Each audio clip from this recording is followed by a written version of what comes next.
Well, hello, all you property preservation maniacs. It's Chuck Taylor with the Taylor Shop coming at you again with another vlog. This week we're going to be talking about filling out forms in the field documentation. Sure, you got to take great photos in the field, but when it comes to taking notes, documentation, reporting the issues, to assist in those processing your orders, it's extremely important to make sure that some type of form is being filled out. And that's what we're going to talk about this week. You'd be surprised how many contractors we talk to a week, a month, that when I first talk to them, one of the first questions I ask them is, are they filling out forms in the field? And I'd have to say about 80 to 90% of the contractors I initially talked to say they do not fill out forms in the field. And their contractors just take photos. Sometimes they use the placard thing where they fill out some information on a placard. But for the most part, they don't fill out any forms. They don't fill anything out. So whomever's updating the order is just going by photos. So we're talking no details, no dimensions, no cause for damages, no good template, to process the order, to update the order accurately and certainly efficiently. I couldn't imagine at this point how long it would take to process an order without some type of paperwork. Just going off photos. I mean, for example, take an Initial Secure. Hell, Initial Secure can have, anywhere from 200 to 500 photos. If you're having to go through all those photos and try to figure out what's going on at the property with no template, no map as to what, or no highlights to what's going on, with no details, that's got to take a tremendous amount of time to process the order, which that's not being efficient.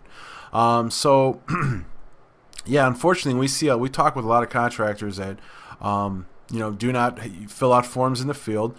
And unfortunately, a lot of the times they just say that the guys don't want to do it. If they have subs or in-house crews, they just tell me they refuse. They do not want to fill out forms. Now, I mean, I certainly can understand that to some degree. However, I've been out in the field, and having a one-page PCR, one-page damage report, that's not a lot of information to put down on paper. However, you're at the property. It's imperative that you report those issues at that property. You might go to 5-10 properties a day. You want to make sure that the information you're giving is accurate to that property. Now, sure, can you process an order off of photos alone? Absolutely. Is it the most efficient and accurate way to do it? Absolutely not. As good as a processor I am, in fact, I'm the best processor out there personally, even I would have to question a lot of things, because you're going to see things in the photos that, if you don't have any details if you don't have any dimensions and a cause and a location, you might not know. So that's why filling out forms is imperative. My best example is if I'm looking at photos of water stains on a ceiling, and it's a 2-story house, and I don't know what floor it is, where. I mean, if it's on the first floor, it's probably a previous plumbing leak, whether it's active or non-active. If it's on the second floor, it was probably most likely a roof leak, whether it's active or non-active. But again, without knowing that, how can you accurately report that? And I don't see the benefit of picking up a phone and calling the contractor and asking him. He's there. He should be able to fill this out. So filling out forms in the field is absolutely critical. Now, I know some clients out there have some extenuous forms, some multiple page forms to fill out, which that's probably what's very off-putting to filling out forms. However, us here at the Taylor Shop, we understand that, and what we've done is we make client-specific forms. And what we have, we have some major client-specific forms, and we have say a universal type form. Now, you may take a client that has a 3, 4, 5, 10-page form, whatever. Well, I have a 1-page PCR, and I have a 1-page damage report. it doesn't get much easier than a one-page form. And when you're filling out the form, probably about 60%, 60 to 70% is simply circling yes, no, on, off. Because when I'm reporting a property, or anybody here is reporting a property, I need to know if the utilities are on or off, if the water's on or off at the curb. Is the property, secure on arrival? The major appliances, hot water tank, furnace, air conditioner, were they previously present? Are they damaged currently? What is the situation going on? I mean, there's so much general property information that's critical that, unfortunately, without that, we're just guessing. And listen, this is not an assumption industry. If you start making assumptions as to what's going on in a property and you're not being accurate, you're just setting yourself up for problems down the road. So it's imperative that you guys are filling out forms, in the field. It's just a must. So, like I said, the Taylor Shop, we have, one-page forms that we've designed. Very simple, easy to use. And some, we have, like I said, we have a universal one, and we have also other ones more client-specific. Now, again, there's a couple ways you can, complete these forms. You can fill them out, take a photo of them, submit them with your photos. Take a good, clear photo, submit them, and we're golden. One other thing we have done is we work exclusively now with Property Pres Wizard, or PPW, and we have our forms digitally converted on PPW, exclusively on PPW, and only on PPW.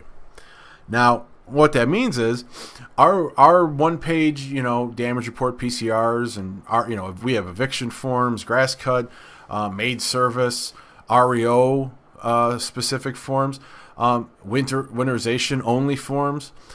They've been digitally converted, and they're on PPW. So if you're using a laptop or modern technology, maybe a smartphone in the field, you can fill out these forms on your computer, on your laptop, and submit them that way. Staying along the lines of technology and more in real time processing. That's the best way to go. You can fill them out. You can add notes. PPW has a bid screen, so you can add your bids and damages. But the form gives you the basic information. And a lot of clients out there, they have pretty extensive general property screens that require a lot of information about specifics, about plumbing, electrical, the condition, and they constantly are adding more information. And let me tell you, we're constantly updating our form. We keep it updated, and we make sure that it's as up to date as possible. So it's imperative that proper forms are being filled out and submitted. Now, again, I'm going to go back a little bit. Now, I know you're going to have guys that are just completely against it. Well, all I really have to say to that is charge back. Very simply, are you willing to risk chargebacks and potential issues down the road because your guy didn't want to fill out a one-page form and provide it with his results? I mean, we've made it as simple as, of course, with initial secures, you have to report all the information. But on subsequent orders like work per bids or bid estimates, you don't have to fill out a huge form. You only have to fill out a smaller section of it, a smaller portion of the form.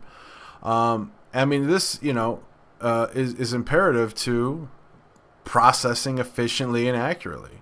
So, I see no other way. I see no other reason why it shouldn't be done. Because of potential chargebacks, potential missed issues. Now, I've talked in the past on how, of course, we at the Taylor Shop maintain the highest quality control standards of any processing company you're ever going to come across. And that's because we do catch a lot of stuff in the photos. But listen, providing dimensions, details, and cause when it comes to damages is imperative to accurately reporting the property. It's just that simple. I can look at photos and say, well, it looks like, 3 trees on the property, and we can bid it.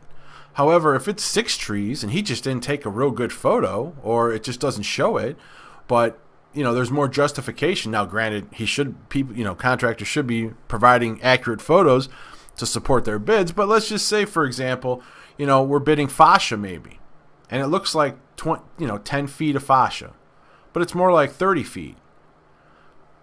It looks like 10 to me, so we'll bid 10 feet. But then when you get the approval and the contractor comes back and says, no, it was 30 feet. Well, that may take that as a learning lesson. You should be reporting those issues. You don't have to write a biography. You don't have to fill out a huge story on the form. You just got to write down 10 feet rotten fascia. Done. That's not too difficult.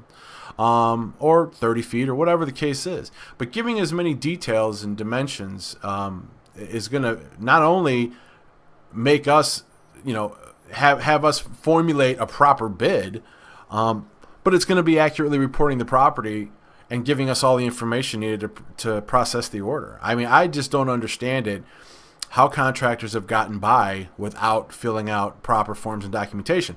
And I got to tell you, I've talked to a few contractors recently, and contractors that, I know one example where the guy said he made $4 million 1 year. Which is a good, that's a lot of money. But I asked him, like I ask all contractors, how much did you lose? And he told me he took $250,000 in losses because of office errors. Now, the reason they were having office errors is because the guys weren't filling out forms in the field. So even if you make $4 million a year and you're taking $250,000 in losses because of just not filling out forms, not providing proper documentation, I mean, that's a simple fix to save $250,000. So that's just one example of many that, of guys that I've talked to, and just how we would save it by integrating and implementing proper forms. It's that simple. I mean, in my contract, I accept the liability of every single work order I process based on proper forms and documentation, and photos are provided. So you got photos, you got forms, and that's it. So if you're not providing the basics, then how do you expect somebody to accurately and efficiently process your orders? So that's just kind of what I wanted to talk about today. I mean, again, some of these topics might seem a bit mundane, but like I said, 80 to 90% of the contractors I talked to initially are not having their contractors fill out forms in the field, and I think that's absolutely absurd. I think you're setting yourself up for such a problem down the road. And again, I certainly don't recommend it. And the tailor shop works with every single contractor to, get them exactly the simplest, most user-friendly forms, whether it's pen to paper, which unfortunately a lot of guys are doing, or the more preferred digital converted forms and filling them out online and submitting them that way. So we accommodate many different, situations. So and transmittal of the information is very easy with technology, but having the guys fill them out and fill them out accurately. We didn't even talk about filling them out accurately. That's going to go without saying. If you don't fill them out completely or accurately, then there's no point in filling it out at all. But nonetheless, having proper documentation, having your crews in the field filling out proper documentation is going to ensure that your updates are going to be processed as accurately as possible. And it's just a must-have. Again, thanks. I want to thank you guys for listening this week. Again, if you have any suggestions or comments, do not hesitate to email me, comment on this video. Please like and share this video. And again, have a good time out there. Be safe, and we'll see you in the next video.